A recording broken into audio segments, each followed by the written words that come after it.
Moving to West Asia now, Israeli strikes killed 15 people, including 5 children, in Palestine's Gaza Strip. A school-turned-shelter was hit in Nuseirat refugee camp, killing 6 people, including 2 women and 1 child, who were all taken to Auda and Al-Aqsa hospitals. Gaza's civil defense said another strike hit a tent sheltering displaced Palestinians.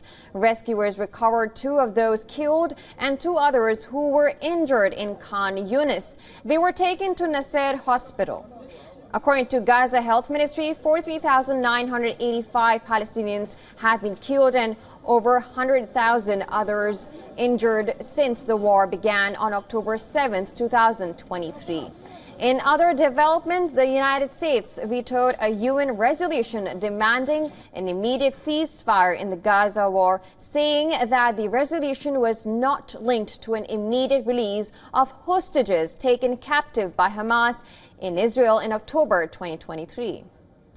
We could not support an unconditional ceasefire that failed to release the hostages.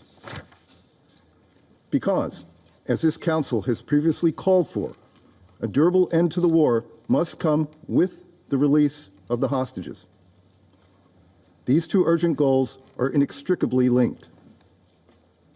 This resolution abandoned that necessity. The Palestinian envoy to the United Nations strongly criticized the U.S. decision, saying that there was no justification for Washington's veto. There's no justification whatsoever for vetoing a resolution trying to stop atrocities.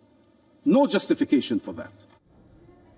Now, furthermore, fire blazed as Israeli forces conducted a military operation in the village of Kafr in the north of the occupied West Bank. Now, according to the Palestinian Red Crescent, at least 1 person was killed by Israeli gunfire during the military operation. Meanwhile, in northern Israel, the area surrounding a kindergarten remained closed off on Wednesday after a rocket fired from Lebanon struck near the building.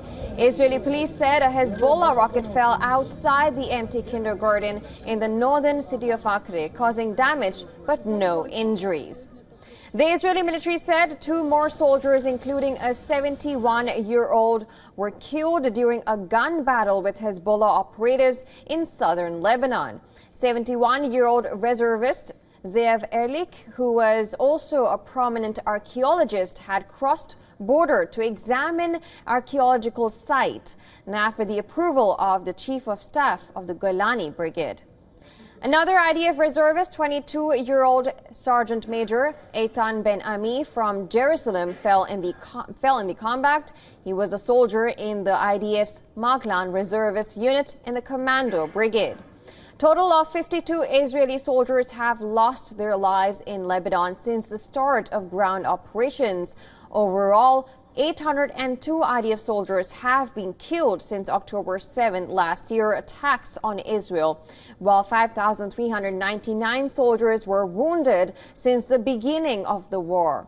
Now, meanwhile, Hezbollah chief Naim Qassem delivered a defiant speech on Wednesday, saying that Israel cannot impose conditions for a truce in Lebanon. As visiting U.S. envoy Amos Hochstein headed to Israel to try to negotiate an end to the war. He also vowed that the response to recent deadly Israeli strikes on Beirut will be on central Tel Aviv, Israel's densely populated commercial hub.